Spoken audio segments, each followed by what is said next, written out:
Olá! Nesse vídeo eu vou mostrar duas formas de fazer a conversão de um arquivo raster em vetorial. Primeiro de tudo, para poder fazer essa conversão, você precisa ter um arquivo raster com valores inteiros. Como esse exemplo, tem um uso e cobertura da terra com valores de 0, 3, 9 e etc. Se você estiver trabalhando com raster de NDVI, por exemplo, você deve primeiro fazer uma reclassificação. Tem um vídeo na descrição sobre isso, para depois fazer a conversão. E vamos lá para a primeira opção, a primeira ferramenta. Ela se encontra no menu Raster, Converter, Raster para Vetor, Poligonizar. Em camada de entrada, você deve selecionar a camada Raster que quer converter.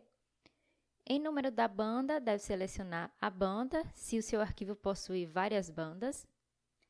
Em nome do campo a criar, você deve inserir, se não quiser deixar padrão, o nome da coluna na tabela de atributos, que vai armazenar a numeração de cada fenômeno que que está expresso no raster, né? Nesse exemplo seria cada classe de uso e cobertura. E nessa opção abaixo, que é onde usar conexão, se você deixar ela desmarcada, os pixels só serão agrupados se eles estiverem compartilhando uma borda, se tiver uma borda em comum. Se você marcar essa opção, mesmo que um pixel só toque um ponto, ele será agrupado, formando um único polígono.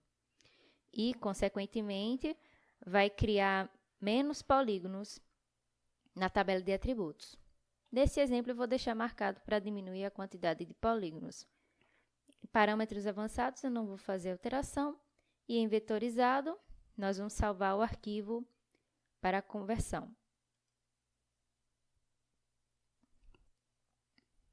Vou no menu, vou na minha pasta de shapefiles, exercícios, raster, vetor. E vou colocar como uso, cobertura, São José dos Campos, a sigla.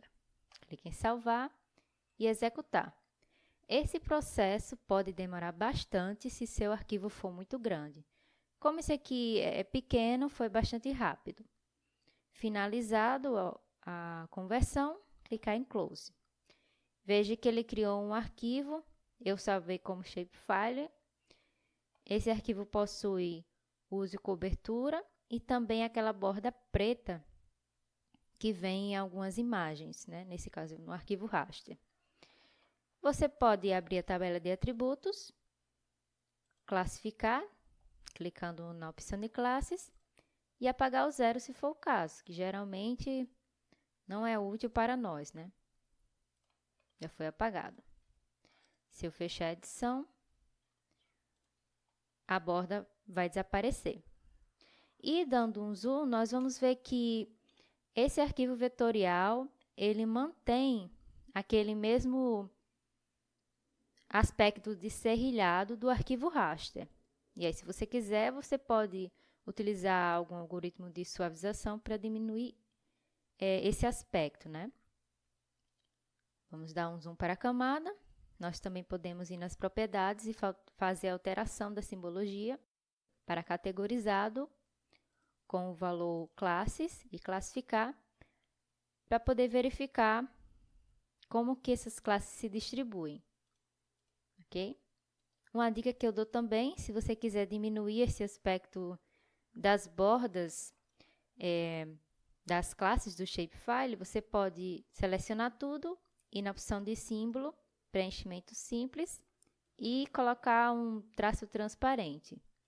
E vai ficar bem mais suave de ver. Depois é só fazer alteração nas cores para uma cor que esteja mais relacionada com o que você quer representar. Bom, a segunda ferramenta que tem mais funcionalidades é o algoritmo do GRESS. Para isso, para poder executar corretamente, você deve executar o aplicativo QGIS com GRESS, que também vem instalado com o QGIS Desktop. No meu caso, está aqui no menu Iniciar, na opção de QGIS 3.0, QGIS 3.10, com GRES 7.8. Eu já executei e já estou utilizando o QGIS com ele.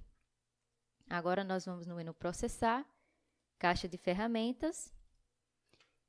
E nessa opção de busca, vamos digitar r.to.vect.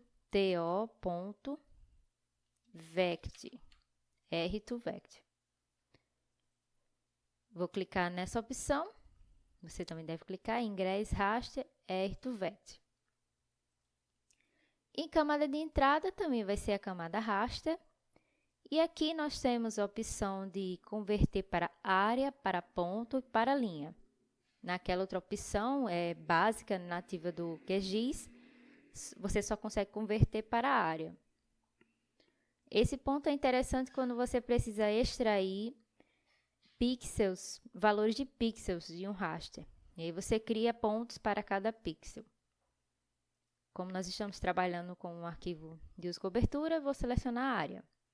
Da mesma forma, temos a opção de alterar o nome da coluna, vou colocar como classes.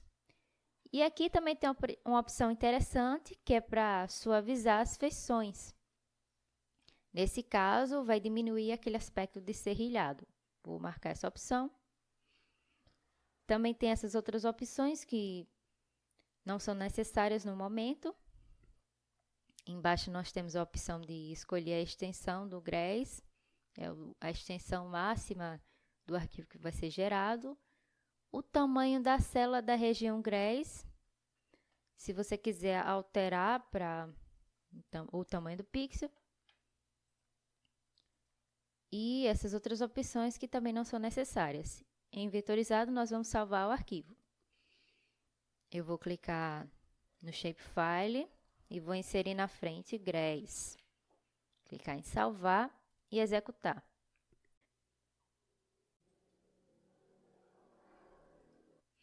A tarefa foi concluída, basta clicar em Close. Veja que foi criada uma nova camada. Da mesma forma, nós podemos abrir a tabela de atributos e verificar o campo classes. Eu também vou apagar, clicando na opção de adição, essa primeira linha, que corresponde ao 0, que não importa, excluir, salvar e fechar. E agora vejamos o arquivo vetorial. Se aproximar, a gente vai ver que existe uma diferença entre a conversão padrão do QGIS, que mantém os pixels, e a conversão do GRES, que tem a possibilidade de fazer essa suavização das linhas. Outra diferença que nós podemos ver é que no caso daquela conversão que a gente escolheu a conexão 8, se clicarmos nos polígonos, vamos ver que essa classe 21 possui um único polígono com todos esses pixels, inclusive pixels cujas pontas se tocam só uma vez, né? E mesmo assim, ele manteve como único polígono. E se a gente verificar o uso e cobertura do GRES, isso não acontece.